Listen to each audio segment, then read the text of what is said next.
1920 का दशक। भारत गुलामी की जंजीरों में कैद था। गांव में किसान भूखे मर रहे थे, शहरों में मजदूर खून पसीना बहा रहे थे और अंग्रेज अफसर शान और शौकत से राज कर रहे थे। लेकिन इन्हीं अंधेरों के बीच कुछ नौजवानों के दिल में आग जल रही थी, आज़ादी की आग। वे मान चुके थे कि अब वक्त आ गया है जब अंग्रेजी हुकूमत को सीधा चुनौती दी जाए। 9 अगस्त 1925 लखनऊ से शाहजहांपुर जाने वाली एक ट्रेन। उस ट्रेन में अंग्रेज सरकार का खजाना और उस खजाने पर निगाहें गड़ाए बैठे थे भारत के सबसे जांबाज क्रांतिकारी, काकोरी कांड। ये सिर्फ एक ट्रेन डकैती नहीं थी, बल्कि एक ऐसी गूंज थी जिसने अंग्रेजों की नींव हिला दी और आने वाली पीढ़ियों के दिल में क्रांति का जोश भर दिया। तो बने रहिए हमारे साथ, वीडियो को अंत तक जरूर देखिए। और अगर आप चाहते हैं कि ऐसी ऐतिहासिक कहानियां और लोग जानें, तो अभी इस चैनल को सब्सक्राइब कीजिए, वीडियो को लाइक कीजिए और अपने दोस्तों तक शेयर कीजिए, क्योंकि आपकी एक छोटी सी क्लिक हमें और ताकत देती है भारत के गौरवशाली इतिहास को आप तक पहुंचाने की। साल 1920 का दशक। भारत गुलामी की जंजीरों में जकड़ा हुआ था। गांवों में किसान भूख से कराह रहे थे, शहरों में मजदूर अंग्रेज अफसरों की कोठियों और कारखानों में खून पसीना बहा रहे थे।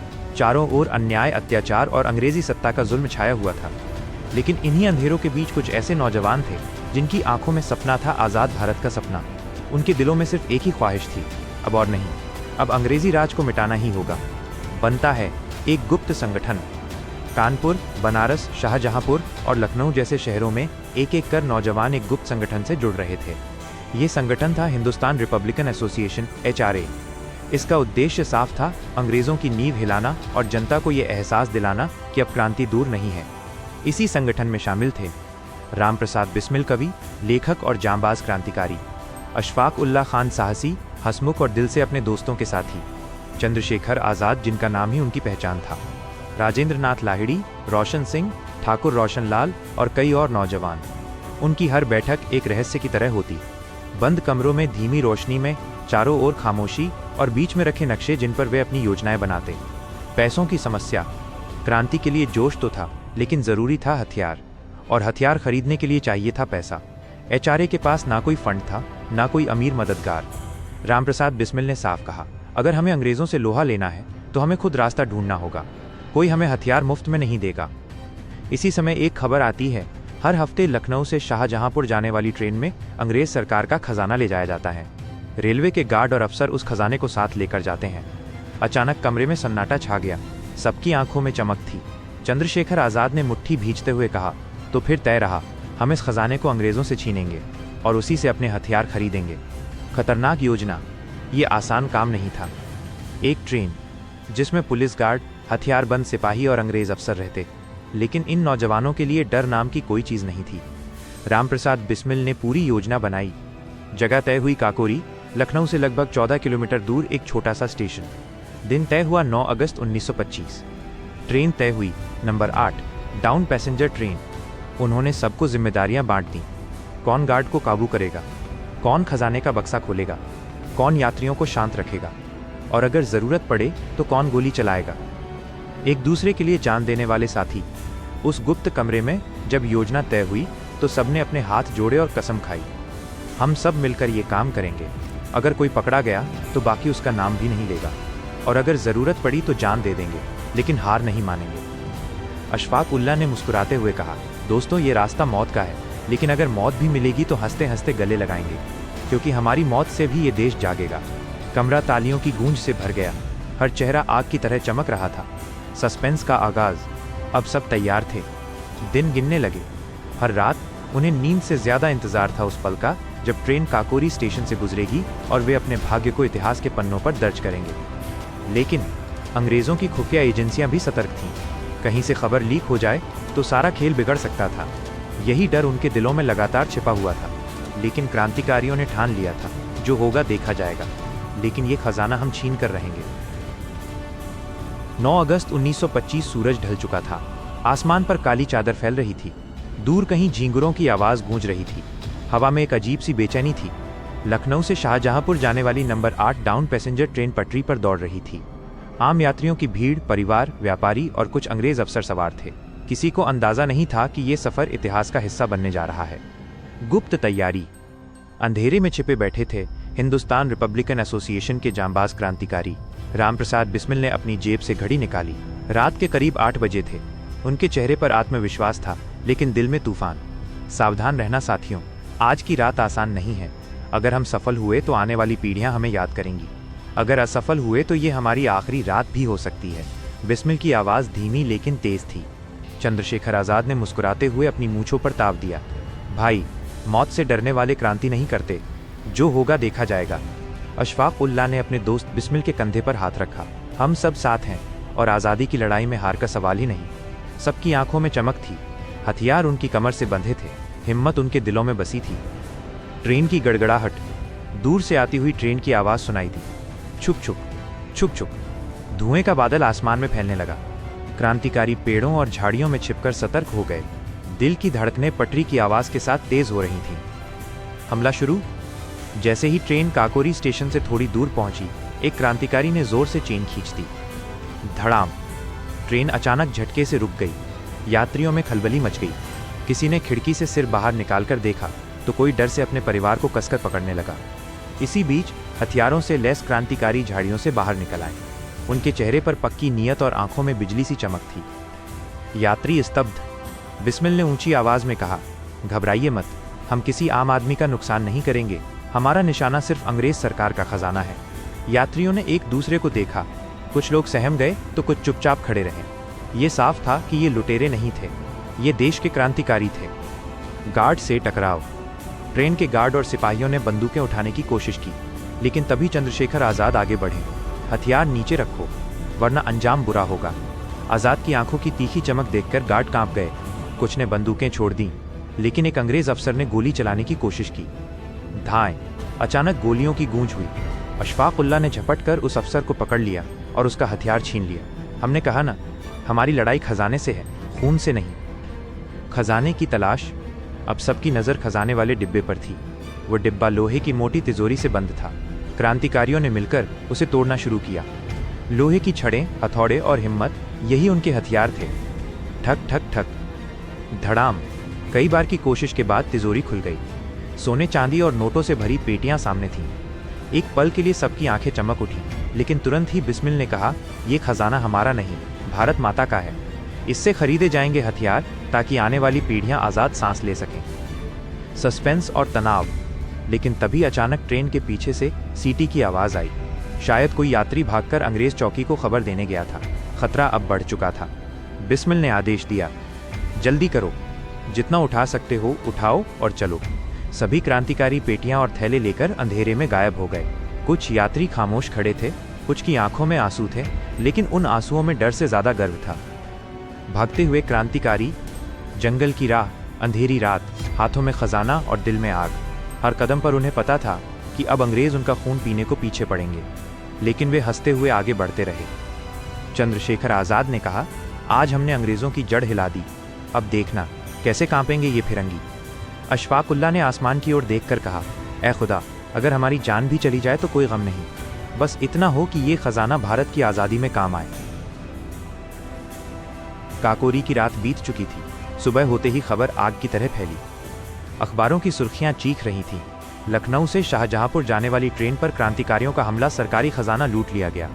पूरे उत्तर भारत में सनसनी मच गई। किसानों, मजदूरों और आम लोगों के बीच फुसफुसाहट होने लगी। भाई, सुना तुमने, हमारे नौजवानों ने अंग्रेजों से खजाना छीन लिया। हाँ, और कहते हैं किसी आम आदमी को छुआ तक नहीं। जहां जनता में जोश और गर्व था, वहीं अंग्रेज सरकार की रगों में खून खौल रहा था। लखनऊ की बड़ी सरकारी कोठी में अंग्रेज अधिकारी इकट्ठा हुए। मेज पर नक्शे फैले थे। मेज के चारों ओर अफसरों के चेहरे लाल थे गुस्से से। सरकारी अधिकारी ने मुट्ठी मारते हुए कहा, यह हमारे राज के लिए सबसे बड़ा अपमान है। खुलेआम हमारी ट्रेन रोकी गई, खजाना छीना गया और हम कुछ नहीं कर पाए। दूसरे अफसर ने कहा, अगर ये खबर फैल गई तो आम भारतीय और हिम्मत पकड़ेंगे। हमें तुरंत दोषियों को पकड़ना होगा, चाहे जमीन खोदनी पड़े या आसमान टटोलना पड़े। फौरन आदेश जारी हुए। पुलिस चौकसी पर लगा दी गई। जगह जगह तलाशी शुरू हो गई। गुप्तचर एजेंसियां हर गांव और हर शहर की खाक छानने लगी। गांव में जब ये खबर पहुंची तो गरीब किसान भी गर्व से मुस्कुरा उठे। वारे हमारे वीर बेटे, हम तो भूखे पेट मर रहे हैं, लेकिन तूने अंग्रेजों से छीन कर दिखा दिया कि हम गुलाम नहीं। कुछ बूढ़े लोग मंदिरों में दीपक जलाकर प्रार्थना करने लगे, भगवान इन्हें सलामत रखना, यही तो हमारी उम्मीद है। लेकिन डर भी था। कई लोग फुसफुसाते हुए कहते, अंग्रेज इनको जिंदा नहीं छोड़ेंगे, बहुत बुरी सजा देंगे। दूसरी ओर क्रांतिकारी अलग अलग जगहों पर बट गए थे। कोई गांव के खेतों में छिपा था, कोई किसी परिचित के घर के अटारी में, तो कोई जंगल की झाड़ियों में। रामप्रसाद बिस्मिल एक छोटे कमरे में कागज और कलम लेकर बैठे थे। उन्होंने डायरी में लिखा, ये लड़ाई आसान नहीं है। अंग्रेज हमें पकड़ने की पूरी कोशिश करेंगे, लेकिन हम डरेंगे नहीं। अगर जरूरत पड़ी तो फांसी का फंदा भी गले लगा लेंगे, मगर भारत की आज़ादी की लौ बुझने नहीं देंगे। चंद्रशेखर आज़ाद, अशफाक उल्लाह और कुछ साथी एक गुप्त बैठक में जुटे। आज़ाद ने कहा, दोस्तों, हमें बहुत सावधान रहना होगा। अंग्रेज अब खून के प्यासे हैं, उनकी खुफिया नजरें हर जगह हैं। कोई गलती हुई तो सब पकड़े जाएंगे। अशफाक उल्लाह ने गहरी सांस लेकर कहा, अगर पकड़ भी गए तो क्या? मौत से डरकर जिए तो क्या जिए? याद रखना, हमारी शहादत भी इस देश को जगाएगी। कमरे में सन्नाटा छा गया, हर चेहरे पर गंभीरता थी। अंग्रेजों ने एक एक कर सभी संदिग्ध लोगों को पकड़ना शुरू किया। जिन्हें भी क्रांतिकारियों से सहानुभूति थी, उनके घरों की तलाशी ली गई। कई निर्दोष लोगों को भी कोड़ों से पीटा गया। गांव में दहशत थी, लेकिन इस दहशत के बीच एक गर्व की लहर भी थी। लोग चुपचाप कहते, ये लड़के जान तो दे देंगे मगर झुकेंगे नहीं। क्रांतिकारी चिंतित थे कि अंग्रेज इतने तेजी से सुराग कैसे जुटा रहे हैं। किसी ने धीमी आवाज में कहा, क्या हमारे बीच ही कोई गद्दार है? बिस्मिल ने हाथ उठाकर कहा, हम अपने साथियों पर शक नहीं करेंगे, लेकिन सतर्क रहना जरूरी है। अगर अंग्रेज हमें पकड़ भी लें तो याद रखना, जुबान कभी नहीं खुलनी चाहिए। एक रात अशफाक उल्लाह अकेले बैठे आसमान की ओर देख रहे थे। चांद चमक रहा था, हवा ठंडी थी। उन्होंने धीरे से कहा, या अल्लाह, अगर हमारी मौत से भारत की धरती मुस्कुराएगी तो मुझे मौत मंजूर है। बस इतना कर कि हमारी कुर्बानी बेकार न जाए। उनकी आंखों में नमी थी, लेकिन दिल में आग थी। ब्रिटिश सरकार ने इनाम घोषित किया। जो कोई भी काकोरी कांड के दोषियों की खबर देगा, उसे भारी इनाम मिलेगा। इनाम सुनकर कुछ लोग लालच में आ गए। यहीं से अंग्रेजों को धीरे धीरे कुछ सुराग मिलने लगे। काकोरी कांड ने अंग्रेजी हुकूमत को हिलाकर रख दिया था, लेकिन अब शुरू हो चुकी थी असली जंग क्रांतिकारियों की तलाश की और जंग उनके हौसले की। अब अंग्रेज सरकार पूरे हिंदुस्तान में खून की तरह फैल गई थी। जांच, गिरफ्तारी और दहशत का सिलसिला शुरू हो चुका था। क्रांतिकारियों के सामने अब सबसे बड़ी चुनौती थी बचकर रहना और संगठन को जीवित रखना। काकोरी कांड की गूंज अब अंग्रेजों के कानों में शोर बनकर गूंज रही थी। सरकार बुरी तरह बौखलाई हुई थी। इनाम के लालच में धीरे धीरे कुछ लोगों ने पुलिस को सुराग देने शुरू किए, और वहीं से एक एक कर महान क्रांतिकारी अंग्रेजों की गिरफ्त में आने लगे। सबसे पहले अशफाक उल्लाह खान को पकड़ने की कोशिश हुई। वो फैजाबाद में छिपे हुए थे। उनके एक पुराने परिचित ने धोखा दे दिया और पुलिस को खबर दी। सुबह का समय था। अंग्रेज सिपाही अचानक दरवाजा तोड़कर अंदर घुसे। अशफाक ने तुरंत तलवार उठाई, पर समझ गए कि चारों तरफ से घिर चुके हैं। उन्होंने शांत स्वर में कहा, तुम हमें हथकड़ियों में बांध सकते हो, लेकिन हमारी रूह को कैद नहीं कर सकते। इसी तरह धीरे धीरे शचीन्द्रनाथ, राजेंद्र लाहिड़ी और कई अन्य साथी भी गिरफ्तार कर लिए गए। बिस्मिल सबसे लंबे समय तक अंग्रेजों से बचते रहे। वे कभी साधु का भेष धारण कर लेते तो कभी गांव के किसान बन जाते, लेकिन अंग्रेज उनके पीछे पूरी ताकत झोंक चुके थे। आखिरकार शाहजहांपुर में जब वे एक साथी से मिलने पहुंचे तो पुलिस ने उन्हें चारों ओर से घेर लिया। बिस्मिल ने पिस्तौल निकालकर मुकाबला करना चाहा, लेकिन साथियों की सुरक्षा को सोचकर हथियार डाल दिए। उनकी गिरफ्तारी की खबर पूरे भारत में फैल गई। लोग कहते ये वही बिस्मिल हैं जिन्होंने अंग्रेजों की नाक में दम कर रखा था। चंद्रशेखर आज़ाद पर भी पुलिस की नज़र थी। कई बार घेराबंदी हुई, लेकिन वे हर बार चकमा देकर निकल जाते। उनकी फुर्ती और साहस देखकर लोग कहते, ये सचमुच आज़ाद है, इसे कोई पकड़ नहीं सकता। लेकिन बाकी अधिकांश साथी जेलों में डाले जा चुके थे। लखनऊ की अदालत में काकोरी कांड का मुकदमा शुरू हुआ। बड़ी सी कोठी को अदालत में बदला गया था। चारों ओर ब्रिटिश सैनिक बंदूकें थामे खड़े रहते। लोग दूर दूर से अदालत के बाहर जमा होते ताकि अपने वीरों की झलक पा सकें। अंदर जज की कुर्सी पर ब्रिटिश अफसर बैठा था। उसकी आंखों में घमंड और कठोरता साफ झलकती थी। पहले दिन ही जब आरोप पढ़े गए तो रामप्रसाद बिस्मिल खड़े होकर बोले, हाँ, हमने अंग्रेजी खजाना छीना है, लेकिन ये डकैती नहीं थी। ये हमारी मातृभूमि को आज़ाद कराने की पहली गूंज थी। अदालत में सन्नाटा छा गया। अंग्रेज अफसर दांत पीसने लगे। मुकदमे में कई गवाह बुलाए गए। कुछ लोग डर या लालच में सच छुपा गए, लेकिन कुछ गद्दारों ने क्रांतिकारियों के खिलाफ गवाही दी। उनकी बातें सुनकर साथियों का दिल टूटता, पर चेहरे पर कोई शिकन न आती। अशफाक उल्लाह ने अदालत में कहा, हमने खून खराबा नहीं किया, हमने गरीब जनता को नुकसान नहीं पहुंचाया। हमने सिर्फ उन पर वार किया जो हमारे देश को गुलाम बना रहे हैं। अगर ये अपराध है तो हमें ये अपराध मंजूर है। जेल में उन्हें कठोर सजाएं दी जाती थीं। जंजीरों में बांधा जाता, खाना नहीं दिया जाता, घोर यातना दी जाती, लेकिन वे सब सह जाते और रात को प्रार्थना करते। बिस्मिल अपनी कविताएं लिखते। उन्होंने लिखा, मृत्यु क्यों डराए जग में, देशभक्ति से प्यारा कुछ नहीं। उनकी ये पंक्तियां धीरे धीरे जेल से बाहर भी पहुंचती और जनता के दिल में आग जला देती। कई महीनों तक मुकदमा चला। आखिरकार अंग्रेजी अदालत ने फैसला सुनाया।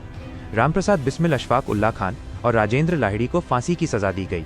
कुछ साथियों को उम्र कैद और काले पानी की सजा सुनाई गई। जैसे ही ये खबर जनता तक पहुंची, लोग फूट फूट कर रो पड़े। लेकिन साथ ही गर्व भी था। हर कोई कह रहा था, हमारे बेटों ने मातृभूमि के लिए जान दी है, इनकी शहादत बेकार नहीं जाएगी। जेल की कोठरी में जब बिस्मिल को बताया गया कि उन्हें कल सुबह फांसी दी जाएगी, तो वे मुस्कुरा उठे। उन्होंने कहा, अच्छा है, अब हम सीधे मातृभूमि की गोद में पहुंचेंगे। अशफाक उल्लाह ने रात भर कुरान पढ़ी और प्रार्थना की। उन्होंने कहा, मेरी जान अगर हिंदुस्तान के काम आए तो यही मेरी सबसे बड़ी दौलत है। राजेंद्र लाहिड़ी को सबसे पहले फांसी दी गई। उसके बाद अशफाक उल्लाह और फिर बिस्मिल ने हंसते हुए फांसी का फंदा चूमा। उनके आखिरी शब्द थे, भारत माता की जय। फंदा झूल गया, लेकिन उनकी गूंज अमर हो गई। काकोरी कांड का मुकदमा केवल एक अदालती प्रक्रिया नहीं था, ये भारत की आज़ादी की कहानी का सबसे बड़ा मोड़ था। क्रांतिकारियों ने अपने खून से ये साबित कर दिया कि आज़ादी सस्ती नहीं मिलती, इसके लिए बलिदान देना पड़ता है। शहर मातम और गर्व का मिला जुला माहौल था। लोग रो रहे थे, लेकिन उनकी आंखों से आंसू के साथ जोश भी छलक रहा था। किसी ने कहा, हमने अपने बेटे खो दिए, पर अब अंग्रेज चैन से नहीं बैठेंगे। गली गली, चौपालों और मंदिरों मस्जिदों में लोग इकट्ठे होकर इन वीरों की कहानियां सुनाने लगे। बच्चे भी खेल में बिस्मिल और आज़ाद बनने लगे। हर कोई महसूस कर रहा था कि भारत अब ज्यादा देर गुलाम नहीं रह सकता। बिस्मिल की लिखी कविताएं और उनकी शहादत युवाओं के दिल में आग बन गई। कई नौजवानों ने प्रण लिया कि वे भी इस आंदोलन में कूदेंगे। काकोरी कांड ने यह साबित कर दिया था कि आज़ादी केवल प्रार्थना या याचना से नहीं मिलेगी, बल्कि इसके लिए बलिदान और संघर्ष जरूरी है। कई जगहों पर छात्र हड़ताल करने लगे। छोटे छोटे गांवों में लोग गुप्त सभाएं करने लगे। हर जगह एक ही नाम गूंज रहा था, रामप्रसाद बिस्मिल, अशफाक उल्लाह खान, राजेंद्र लाहिड़ी और चंद्रशेखर आज़ाद। अंग्रेजों ने सोचा था कि इन क्रांतिकारियों को फांसी देकर डर फैला देंगे, लेकिन हुआ इसके उलट। जितना वे सख्ती दिखाते, उतना ही भारतीय जनता और उग्र हो जाती। अंग्रेजी हुकूमत की नींव धीरे धीरे हिल रही थी। चंद्रशेखर आज़ाद जो गिरफ्त से बच निकले थे, उन्होंने प्रण लिया, साथियों का बलिदान व्यर्थ नहीं जाएगा। जब तक सांस है, आज़ादी की लड़ाई जारी रहेगी। वे फिर से गुप्त बैठकों में जुट गए और नए साथियों को तैयार करने लगे। उनकी आंखों में अब और ज्यादा आग थी। वे जानते थे कि अब समय आ गया है जब पूरा भारत उठ खड़ा होगा। काकोरी कांड ने भारतीय स्वतंत्रता आंदोलन को नया मोड़ दिया। ये पहली बार था जब अंग्रेजों के खिलाफ इतनी संगठित योजना बनाकर हमला किया गया। इस घटना ने ये दिखा दिया कि भारतीय नौजवान केवल भाषणों और बहसों तक सीमित नहीं है, वे हथियार उठाकर सीधे अंग्रेजी हुकूमत को चुनौती दे सकते हैं। शहीदों की शहादत ने क्रांतिकारियों और आम जनता के बीच सेतु का काम किया। लोगों को समझ आया कि ये आंदोलन केवल कुछ लोगों का नहीं, बल्कि पूरे देश का है। रामप्रसाद बिस्मिल, अशफाक उल्लाह खान और राजेंद्र लाहिड़ी की शहादत आने वाले क्रांतिकारियों जैसे भगत सिंह, सुखदेव और राजगुरु के लिए प्रेरणा बन गई। उन्होंने सीखा कि मौत से डरना नहीं है।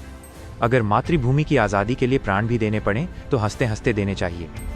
बिस्मिल की पंक्तियां आने वाले हर स्वतंत्रता सेनानी के दिल में गूंजती रहीं। सरफरोशी की तमन्ना अब हमारे दिल में है, देखना है जोर कितना बाजुए कातिल में है। काकोरी कांड केवल एक ट्रेन डकैती नहीं था, ये एक चेतावनी थी कि भारत अब गुलाम रहना नहीं चाहता। ये एक बीज था जिसने आने वाले वर्षों में स्वतंत्रता की पूरी फसल खड़ी कर दी। इन वीरों की शहादत ने यह सिखाया कि आज़ादी की कीमत खून और बलिदान से चुकाई जाती है, और यही कारण है कि आज भी काकोरी कांड भारतीय स्वतंत्रता संग्राम की सबसे चमकदार गाथाओं में गिना जाता है। दोस्तों, अगर आपको ये कहानी पसंद आई तो इसे एक लाइक ज़रूर दीजिए। नीचे कमेंट करके बताइए कि काकोरी कांड का कौन सा हिस्सा आपके दिल को सबसे ज़्यादा छू गया। और हाँ, हमारे चैनल टेट्रासिला को सब्सक्राइब करना मत भूलिए, क्योंकि आगे आने वाली कहानियाँ भी उतनी ही रोमांचक और प्रेरणादायक होंगी। तो मिलते हैं अगली कहानी में। जय हिंद।